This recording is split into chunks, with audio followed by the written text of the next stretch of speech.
Hello नमस्कार प्यारे विद्यार्थियों।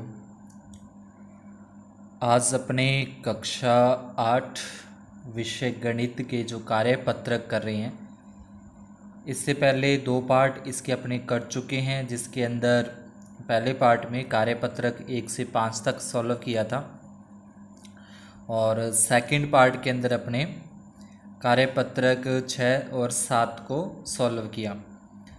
आज के इस वीडियो के अंदर अपने कार्यपत्रक 8, 9 और 10 तीनों को सॉल्व कर लेते हैं। तो स्टार्ट करते हैं। कार्यपत्रक 8 जो है, इसमें अपने को नीचे सारणी दे रखी है। इस सारणी के अंदर जो ये दशमलव से संबंधित अपना कार्यपत्रक है, पॉइंट से संबंधित है, तो ये संख्याएं अपने को दे रखी हैं। पहले सवाल में दी गई संख्याओं को सारणी में अपने स्थानीय मान के अनुसार लिखना है। सबसे पहले अपने को इकाई, दहाई, सैकड़ा इसके बारे में पता होना चाहिए। जैसे ये अपने पास संख्या लिखी हुई है, ये संख्या दे रखी है। तो ये जो 8 है, 8 को अपने इसमें पढ़ते हैं, इकाई पढ़ा जाएगा, इकाई बोलते हैं, इंग्लिश में इसको वंस कहते हैं। और उसके बाद ये सेकंड जो है, इसको दहाई बोला जाता है, इसको अपने दहाई बोलते हैं। और इंग्लिश में बोलते इसको टेंस बोलते हैं। और 3 नंबर पे जो आता है ये अपना हो जाएगा सैकड़ा। और इसके बाद ये जो 4 नंबर पे अपने पास आ रहा है, इसको अपने हजार बोलते हैं। देखिए, इकाई, दहाई, सैकड़ा, हजार। तो जो इकाई है वो इकाई वाले खाने में आ जाएगा, जो दहाई है वो दहाई वाले खाने में, सैकड़े वाले खाने में और हजार वाले खाने में। ये तो अपने को इस तरीके से भर देना है। उसके बाद दूसरा जो पॉइंट के बाद जो आ रही है, पॉइंट के बाद जो राइट साइड के अंदर अपने पास आ रही है, जैसे ये 2 आ रहे हैं, इस 2 को बोला जाता है दक्षांश बोला जाता है, दक्षांश। जो पॉइंट के बाद पहली संख्या आती है उसको दक्षांश बोलते हैं। पॉइंट के बाद जो 2 नंबर पे आ रहा है, इसको अपने शतांश बोलते हैं, शतांश। और पॉइंट के बाद जो 3 नंबर पे आ जाएगा, उसको सहस्त्रांश बोलते हैं, सहस्त्रांश। यानी कि पॉइंट के बाद जो पहला आएगा वो दक्षांश के अंदर लिखा जाएगा, पॉइंट के बाद जो दूसरा आएगा वो शतांश के अंदर लिखा जाएगा, और पॉइंट के बाद जो 3 नंबर पे अपने पास आएगा, जैसे 1, वो सहस्त्रांश के अंदर लिखा जाएगा। तो अपने को ध्यान रखना है, इकाई, दहाई, सैकड़ा, उसके बाद हजार के अंदर अपने को देखना है, हजार में आ जाएगा। और हजार के बाद अपने पास 10,000 आता है, 10,000, उसके बाद फिर लाख आता है, 10 लाख आता है, करोड़ आता है, 10 करोड़ आता है, इस तरीके से। और पॉइंट्स के जो बाद में आएगा वो अपने पास दक्षांश आता है, शतांश आता है और सहस्त्रांश आता है। इसी प्रकार से सारणी के अंदर अपने को ये जो संख्याएं दे रखी हैं वो सारणी के अंदर अपने भर देंगे। जैसे पहले सवाल को तो भर दिया, उसके बाद बी नंबर जो अपना है, तो बी नंबर में अपने देखें ये 2 लिखा है, 2 इकाई पे आता है, और जो 8 है वो दहाई पे आता है। तो इसमें इकाई आ जाएगा, दहाई, सैकड़ा और हजार में कुछ नहीं आएगा। और उसके बाद दक्षांश में 0 और शतांश में 9 आ जाएगा, और सहस्त्रांश में क्या है, 0 है। इसके बाद इसमें देखें ये 3 जो है इकाई है, उसके बाद 2 दहाई है, 1 जो आ रहा है वो सैकड़ा है, और जो आगे 1 आ रहा है वो हजार है। तो इकाई के अंदर अपने पास 3 आ जाएगा, दहाई में 2, सैकड़ा और हजार। और सेकंड जो पॉइंट के बाद है वो दक्षांश आ जाएगा, शतांश आ जाएगा, और सहस्त्रांश के अंदर क्या आ जाएगा, 0 भरना है। इस तरीके से सारणी जो है अपने को पूरी कर देनी है। आगे इसमें 0। इसके बाद आगे देखते हैं अपने नेक्स्ट क्वेश्चन के अंदर। इसमें बोला है कि समान संख्याओं का मिलान करना है। तो एक अपने को इसमें मिलान करके यहाँ पे दे भी रखा है, किस तरीके से मिलान किया कि बटे में ध्यान रखना है कि बटे में जितनी संख्याएं, बटे में अगर 10 है, 10 का मतलब 1 0 है, तो पीछे से एक संख्या छोड़ के यहाँ पे पॉइंट लगाना है अपने को, इकाई। उसके बाद क्या आ जाएगा, ये पॉइंट के बाद एक संख्या आएगी पहली, ठीक है, 1 0 है। अगर यहीं पे लिखा होता है कि 8 बटे में 100, इसका मतलब क्या होगा कि 2 0 में आ गई, बटे में 2 0 में है, तो 2 संख्या छोड़ के अपने को उसके बाद पॉइंट लगाना है। अगर 8 के बटे में अपने पास हजार आ जाता, 8 बटे में 1000। तो यहाँ पे जीरो में देखनी है, 3 जीरो में है तो यहाँ पे 3 संख्या छोड़ के पॉइंट अपने को लगाना है। देखिए बटे में जितनी जीरो में बढ़ती जाएंगी, अगर 8 और बटे में यहाँ पे अपने पास 10,000 आ जाता है तो इसको फिर लिखा जाएगा, जितनी जीरो में है 2 4 जीरो में है, 4 संख्या छोड़ के पॉइंट, ये एक संख्या होगी, दूसरी संख्या, फिर तीसरी संख्या, ये चौथी संख्या, 4 संख्या छोड़ के पॉइंट आ जाएगा और उसके बाद आगे जीरो।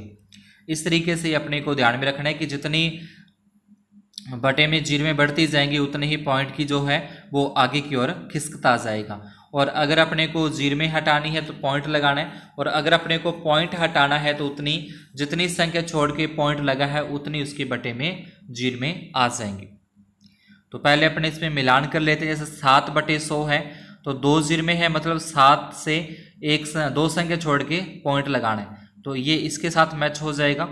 3 बटे 10 है यानी कि 1 जीरो है तो अकेली एक संख्या छोड़ के पॉइंट आएगा। उसके बाद 5 बटे 1000 है, 1000 में 3 जीरो में आ रही है यानी कि 5 वाले में 3 संख्या छोड़ के पॉइंट लगेगा, तो ये 3 संख्या छोड़ के पॉइंट आ गया। और 4 बटे 10 है तो इसमें ये वाला अपने कर देंगे। उसके बाद आगे एफ में देखें कि 2 संख्या छोड़ के पॉइंट लगा है, तो ये 2 संख्या छोड़ के पॉइंट लगा है तो ये 209 और बटे में 100 लिखा जाएगा, क्योंकि 100 में 2 जीरो में होती हैं तो ये 209 और बटे में ये बिल्कुल लास्ट वाला है वो अपना आ जाएगा। उसके बाद 43.05 यानी कि इसमें भी 2 संख्या छोड़ के पॉइंट आएगा, 2 संख्या छोड़ के पॉइंट लगाए तो बटे में 2 जीरो में आ जाएंगे यानी कि 100 वाला आ जाएगा ये। उसके बाद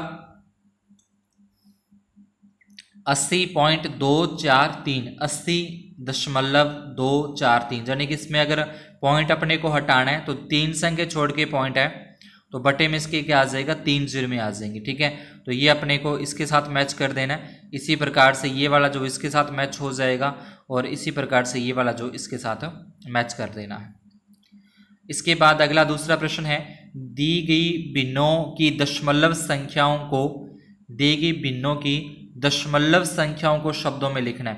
पहले तो इसको अपने को दशमलव में लिखना है, तो दशमलव, ठीक है, दशमलव अगर इसको सीधा लिखेंगे, भिन्न को अगर अपने शब्दों में लिखना आता है कि भिन्न को शब्दों में लिखो, फिर तो ये 7 बटे 10 अपने को हिंदी में लिख देना 7 बटा 10।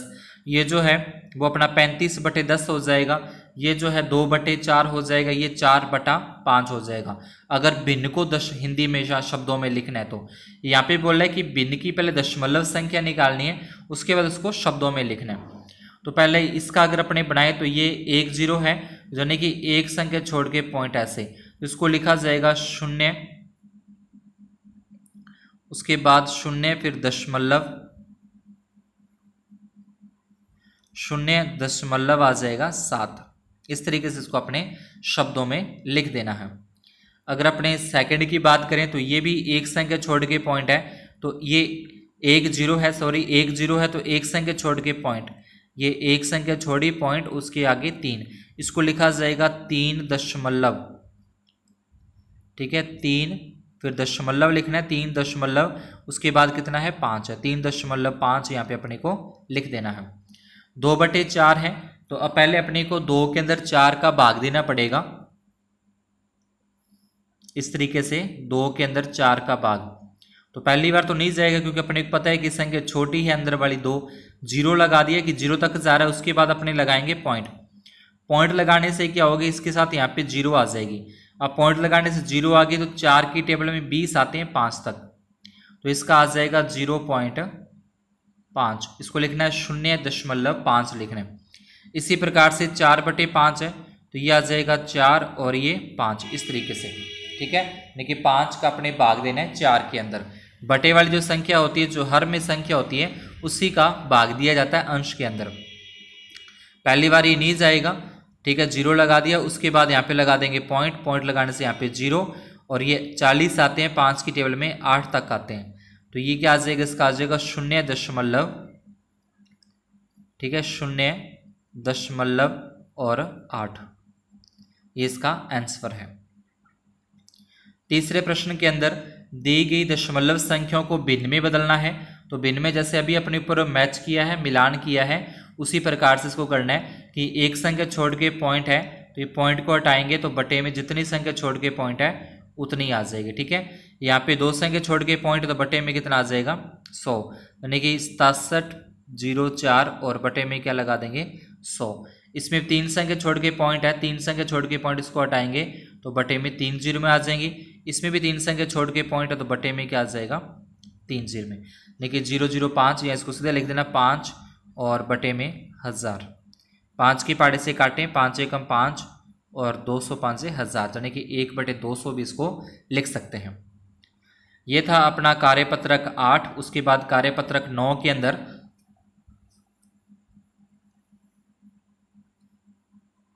खुद का माइंड लगाना है, और ये जो ब्लैंक्स आपको दिखाई दे रहे हैं, बॉक्स जो अपने को दिखाई दे रहे हैं, इनके अंदर अपने को संख्याएं भरनी है।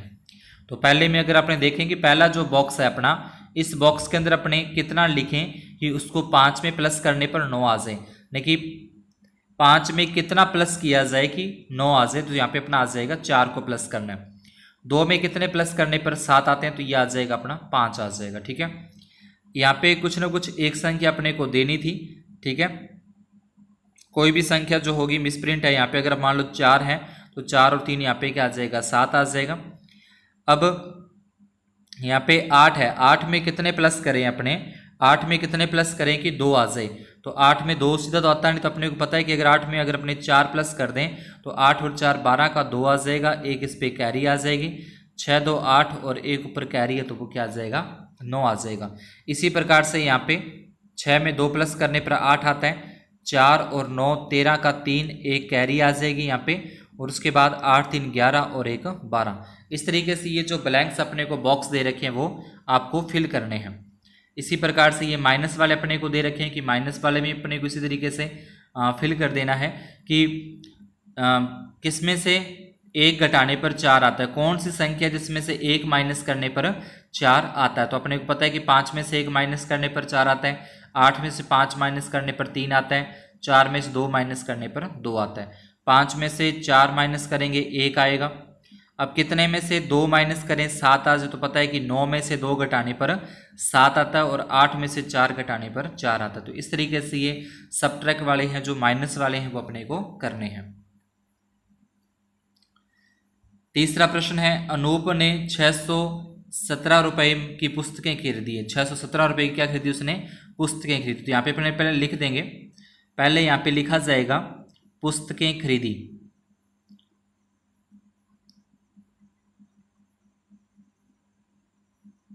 पुस्तकें खरीदी है यहाँ पे 617 रुपये के अंदर।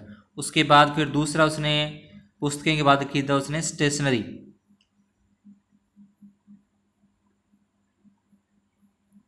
स्टेशनरी है वो आ जाएगा 813 रुपये की, और 17,000 रुपये का एक टेलीविज़न सेट खरीदा है। उसके बाद यहाँ पे लिख देंगे अपने टीवी खरीदा, ये इसने लिया है 17,000, तो ये 0 ये 0 ये 0 7 और 1 इस तरीके से। तो उसने कुल कितने रुपए खर्च कर दिया, कुल कितने रुपए खर्च कर दिए, उसको सभी का अपने कर देंगे प्लस कर देंगे। 7 3 10 की 0 1 हासिल होती है, एक कैरी आ जाएगी यहाँ पे, ये आ जाएगा 3, फिर ये 4 और ये 17, यानी कि 17,430 रुपये का उसने सामान है वो खरीदा है, कुल खर्च किए हैं। इसके आगे 10वां कार्यपत्रक आता है, जिसमें लिखा है वह कौन सी संख्या है जिसका किसी भी संख्या से गुणा करने पर उत्तर सदैव 0 आता है। नहीं, कोई भी संख्या ले लो, जैसे कि मान लो 2 ले लिया, अब 2 को किस संख्या से गुणा करें कि इसका उत्तर क्या आ जाए 0 आ जाए। जैसे 5 ले लिया, 5 को किस संख्या से गुणा करें कि उत्तर 0 आ जाए। तो अपने को ये की संख्या समझ में आएगी कि किसी भी संख्या को 0 से गुणा करने पर उत्तर हमेशा क्या आता है 0 आता है। तो इसमें क्या लिखना है अपने 0। सेकंड क्वेश्चन है, वह संख्या कौन सी है जिसका प्रत्येक संख्या में भाग जाता है, यानी कि ऐसी कोई संख्या जिसमें 2 का भाग भी चला जाए, 5 के अंदर भी भाग चला जाए, 7 के अंदर भी भाग चला जाए, 9 के अंदर भी भाग चला जाए, 11 के अंदर भी भाग चला जाए, ऐसी कोई संख्या बतानी है। तो अपने माइंड में है कि 1 का भाग सभी के अंदर चला जाता है, 1 जो है 1 जो है उसका भाग सभी में चला जाता है, तो इसका आंसर क्या आ जाएगा, इसका आंसर 1 आ जाएगा। तीसरा है, ऐसे कितने अंक हैं जिनका गुणा 4 से करने पर, जिनका गुणा 4 से करने पर इकाई का अंक क्या आता है 4 ही आता है। जैसे 1 को अगर अपने 4 से गुणा करें क्या आएगा, 4 आएगा। अगर अपने 2 को 4 से गुणा करें कितना आएगा, 8। ये कह रहा है कि गुणा 4 से करना है, पर उसका आंसर भी क्या आना चाहिए, 4 ही आना चाहिए। अगर अपने 3 को लेते हैं, 3 को अगर 4 से मल्टीप्लाई करते हैं तो 12 आता है। अगर अपने 4 को 4 से मल्टीप्लाई करते हैं तो 16 आता है। अगर अपने 6 को 4 से गुणा करें, 6 को 4 से गुणा करें कितना आ जाएगा, 24 आ, यानी कि इसमें भी इकाई का अंक क्या आता है, 4 आता है। उसके बाद 7 को करें तो नहीं आएगा, 8 को करने पर नहीं आता, 9 को करने पर नहीं आता। तो ये 2 ही अंक हैं, कुल कितने अंक हैं, कुल 2 अंक हैं। यहाँ लिखा जाएगा 2 अंक 1 व 6 है, ठीक है, 1 व 6 है, जिसको 4 से गुणा करने पर इकाई का अंक 4 आता है। चौथा प्रश्न है, 2 अंकों की वह संख्या ज्ञात करो जिसके दोनों अंक समान हैं तथा 6 का भाग भी जाता है।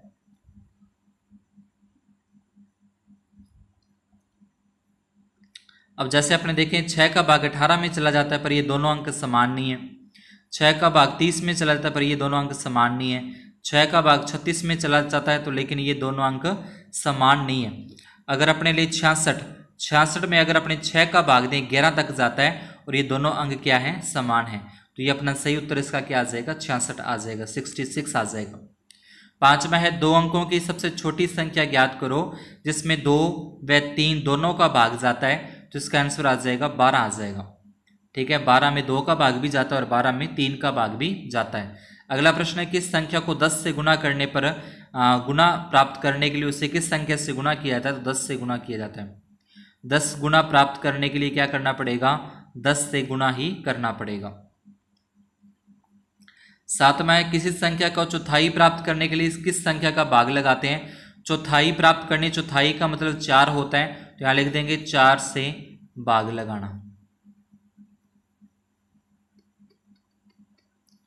4 से भाग लगाना होगा, ये इसका आंसर हो जाएगा। इतना ही था। इसके बाद अगला अपना आता है 11वां पत्रक है, तो ये अपने 3 पत्रक पूरे सॉल्व कर लिए। अगर आपको समझ में आगे हों तो वीडियो को लाइक ज़रूर कर दें, और जिन्होंने अभी तक चैनल को सब्सक्राइब नहीं किया है वो चैनल को सब्सक्राइब भी जरूर करें, और आगे अपने सहपाठियों के अंदर इसको शेयर करना न भूलें। धन्यवाद, शुभ दिन।